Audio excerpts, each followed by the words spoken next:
Hi, welcome back to another episode of SC Student Loan Speaks. I am Destre Capers, the Director of Marketing and Outreach for South Carolina Student Loan. And who do I have with me today? I am Jonathan Rhodes, the Outreach Manager for South Carolina Student Loan Corporation. Very glad to be here today. Awesome. So again, Jonathan is one of our 3 outreach managers that covers the state. What territory?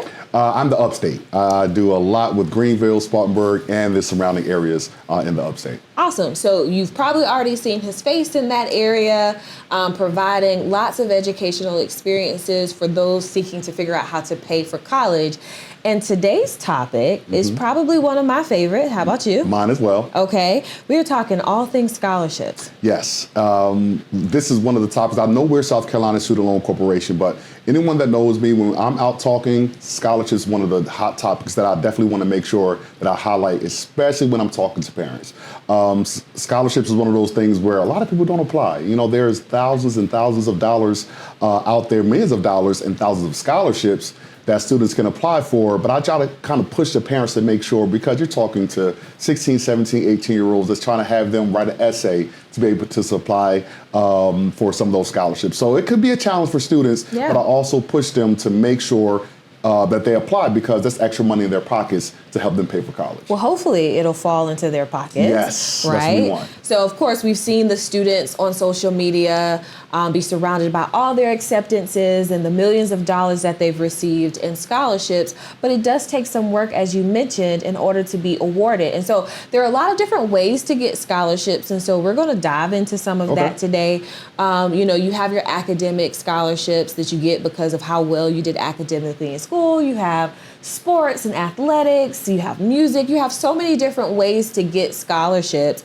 But those are some of the main ways that people think about getting scholarships. And that's a good point, because most people think that way. Academic, if my grades are really good, I'm going to get an academic scholarship. If I play sports, athletic scholarship. But there are other scholarships that you can be applying for, religious scholarships. There are ethnic scholarships. There are scholarships that you can look at based on your major. So there are a lot of scholarships that you should be looking at, especially when you're in that junior, senior year of high school. But also don't stop. This is a great time, especially when you start college, to also keep applying, because there are a lot of scholarships out there, even when you actually have started college. So I was going to say, I was at a high school and they had a scholarship board, and many of our high schools actually have scholarship boards. And once you get to college, your financial aid office and probably some of your student success centers will have access to scholarships as well. That's correct. But as you were mentioning, there's a lot of different ways for you to look for scholarships aside from some of those main buckets that are traditionally thought of. And I was looking at their scholarship board, and guess what I saw? This one's probably going to be interesting to you, because I know this is a hobby of yours, a golf scholarship. Yes.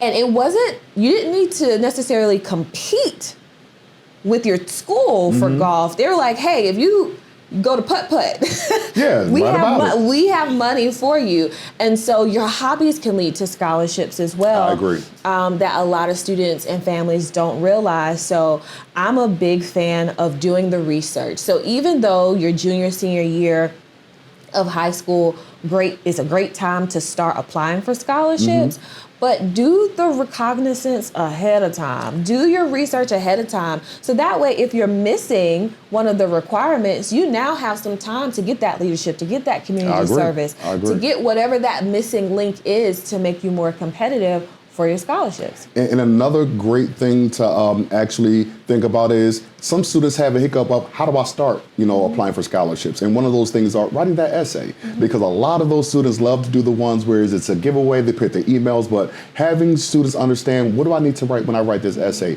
Write about some of your goals, write about things that you've done, community service you may not have thought about that you have done when you were younger. What are you doing now? What are your future goals? How will this scholarship benefit me in the future while I'm in college? So that's some of the things I guarantee, once students start writing, it will become a paragraph, it will become a great essay to be able to submit to those scholarships and earn extra money. Because I always say, $5,000 in scholarships, that means you don't have to necessarily have to take $5,000 in student loans. So that's a whole different topic there, but it's something that is like a snowball effect. Once a student receives one, it's like, I can have the motivation to keep applying for others. Yeah, I think you pointed out something that's important that I just want to highlight, and that is thinking about your goals and your future. You can't just be so focused on your academics and have that 4.0 or the 6.0 or whatever scale we're on now. You have to be a well-rounded student, and that doesn't just start your junior and senior year. You can start as early as elementary and middle school to build up a beautiful scholarship resume, is what I like to call it, so that you can actually be super competitive when it comes to scholarships. So we know the importance. Yeah, we could talk about scholarships all day. I mean, that's a we great know the topic. importance of completing it. It's just another bucket of funding to help you pay for college. Agreed. And it's one that I think is pushed a lot, but how to do it is not discussed a lot. So I want to talk a little bit about the timing. So say I have a senior in high school and they are actually applying for scholarships. What's the peak time frame throughout their senior year for them to be looking for scholarships? Meaning, is this the best time to be looking for scholarships? Yes. I mean, we have a great link on our website, southcarolinastudentloan.org, which gives you our college planning center. That gives you thousands of scholarships to tell you what those deadlines are. Scholarships are running all year round. So if you have a senior, I would definitely be looking at some of the things that are out there, especially if you kind of know exactly what school they're going to be going to, what degree program they want to be going to. So this is a great time to actually start applying and extend that to the fall and towards the spring. I would always say scholarships is something like a lottery. If you apply for 20, you might be eligible for 10. So you want to apply for it as much as you can to be able to know exactly what funding is out there for you throughout the school year. Yeah. So I would say what I have found is that there's this sweet spot of scholarship timing. So when students are in the fall and they're looking forward to applying to colleges, absolutely apply to your colleges, because if you get a scholarship and they don't have a college to send it to, you end up with another situation. So definitely look at applying to your colleges in the fall, but it's the sweet spot between like October and April that I found over the years where there are a decent amount of first-time freshman scholarships that are available, as well as some institutional scholarships that are available as well. And it's helpful to start looking your junior year so that you know how to prepare for your senior year. Agree. So you don't feel the pressure of writing that essay for admissions and writing an essay for your scholarships. Yes. Can you tweak that essay for your admissions to help with the scholarship? Or can you start doing some of that prep work over the summer so that you don't feel all of the pressure of admissions, and then you have financial aid, and then you have all of the things happening at the school socially that you want to participate in, homecoming. Yeah, they have prom and senior year is packed full of stuff. So what we want to do is help you all navigate that in a way that you can manage all of that. Hopefully not within one academic year, but start doing some of that preliminary work in advance. And that's beneficial for students as well. So that's a really good point. All right. So we've kind of hinted on this a little bit, the private scholarships versus your institutional scholarships, right?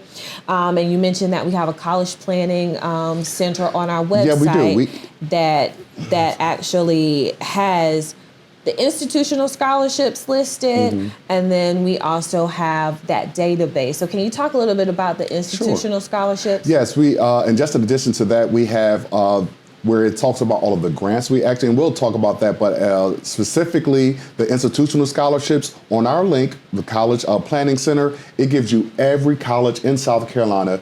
Their landing page for scholarships, it takes you directly to their page. So say that you're attending University of South Carolina, where we do a lot of orientations there. If you want to look at the scholarship they actually have, and they have thousands of scholarships there, departmental scholarships, you can actually be able to go to their scholarship page and be able to look at scholarship that you actually are available for. Also, which most students don't apply for, is the private scholarships. And those are the ones that I try to instruct students, look at some of those scholarships, because at the end of the day, you never know what you're eligible for until you actually apply. So you can go on, again, look at scholarships from, ethnicity, for religion, your background. It just gives you a lot of criteria to be able to know exactly what you qualify for. And again, thousands of scholarships that you can actually apply for that way.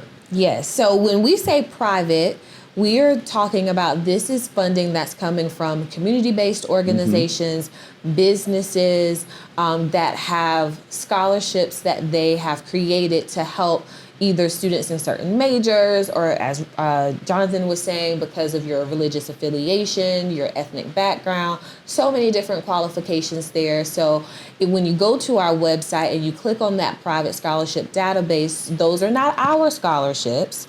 Those are actually scholarships that are fed into that database, and you can see the deadline, which is important. Very important. You can see some of the criteria, a basic description of what the scholarship is.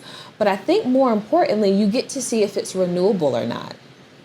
So That's a great point. yeah, so let's talk about that renewal. Like some scholarships have renewal connected to it, and others automatic renewal connected to it, and others are just a one-time scholarship. Yeah, a lot of those, and that's a great point, because some students may think they get a $5,000 scholarship, they may can get that over the 4 years. No, you may have to apply. If you get that scholarship your freshman year, you may have to apply your sophomore year. Some that, is reoccurring where you actually can get that freshman year, sophomore year, those type of things. So it's very valuable to be able to go to their website as well to know exactly what you need to actually be qualified to actually apply for that scholarship. Exactly, because you need to know if it's renewable or not, because if it's not, that means that you need to do some work. Yes. Either to reapply if they have their program set up to where someone can receive it, even though it's not an auto renewal. Do you need to apply again, or is it just a one time, right? So if you know you got $5,000 your freshman year, and then that money is not guaranteed your sophomore year, you know that you need to find some additional funding. I agree. To help with that missing $5,000 scholarship. And so that's something that I feel like a lot of students overlook. They assume that the money will be there, or they assume that they will have the eligibility requirements to keep it if it is renewable. Really good point. So our state scholarship, so Life and Palmetto Fellows, they have criteria that you have to maintain in order to get it your next year. And a lot of students end up losing it their freshman year because they don't have the additional criteria. And we didn't talk about that, but that's that's a really, really good point, because a lot of students, they are eligible for a Palmetto Fellow. And I talk to a lot of students. If you're getting Palmetto Fellows, kudos to you. Any scholarship based on the state scholarships, but also what I tell a lot of parents, a lot of students, when you're looking at colleges and you are eligible for any of these state scholarships, please look in state before you look out of state, because you're absolutely leaving money on the table that you can otherwise have that can kind of decrease your cost of attendance when attending that college. So just something to kind of look at as well. Now, we don't want to leave no money on the table if we can help it. Now, it does make sense. I've always said, follow the money. Yes. Follow the money. If it makes sense, because the out-of-state school is actually offering you money that will continue all 2 or 4 years, however long your program is, absolutely go for it. But don't leave your in-school options on the table as well. Not at all. Yeah. All right. So we talked about where to find some scholarships on our website. What are some other places that we can, and we'll link it down in the show notes, but where are some other places that students can find scholarships? There are several scholarships. FastWeb is a great link that students can go on to be able to sign up. We have the CCCF, with the Central Carolina Community Foundation, that offers grants and scholarships specifically for local communities in South Carolina. So they have one for the upstate, have one for Central Carolina, like the Midlands area, and they also have it for the Low Country. So we do have those links that we can actually give you as well. But again, look at those local scholarships and community-based scholarships. Those are the one a lot of people do qualify for. And again, something like one that's big in South Carolina is the Meeting Street Scholarship. A lot of students receive that. And again, if you are attending a school where you got, academic scholarships and your grades are looking really good, you don't have to pay any money out of pocket. But again, we are South Carolina student loan, and we will be able to help you if you have any out-of-pocket costs to be able to cover some of your balances after that. Yeah. Another great website that I like that we'll share as well is goingmerry.com. What I like about that one as a parent, it will allow your parent and your school counselor to also track to see what scholarships you've matched with based upon the criteria that you've put in, as well as seeing if you've applied, if something's coming that's going to be due. It gives the student, it gives you a little extra support as you have a very busy senior year, if this is truly your senior year. And can I make one last point? You touched on it a little bit earlier. Most counselors on their school page have scholarship links on their page. So I would advise students and parents, go on your school's website, because most high school counselors do have links on there that you can actually apply for scholarship that way. So as we wrap up, Jonathan, what is one piece of advice that you would tell 18-year-old Jonathan as he's preparing to pay for college related to scholarships? Apply. I mean, honestly, it's apply, because sometimes for 17, 18-year-olds, juniors and seniors, it's out of sight, out of mind. They don't necessarily think about some of those things as far as costs and all of that, but at the end of the day, it's scholarships out there. So I would go back and tell the young Jonathan, apply for scholarships, because some of the things that you've done, community service, volunteering, some of those things could lead to scholarship that could actually, help you pay for college, where you don't necessarily have to, take out student loans. But if you do, again, South Carolina Student Loan is here to be able to assist with that. But again, first thing is, you miss 100 shots that you don't take. So always get out there and apply for those scholarships. Well, you heard it from Jonathan Rhodes. You miss 100% of the shots you don't take. So there's opportunities, even if you miss what I would call scholarship season for this upcoming school year, still do your research so that you can be prepared for next year's application season.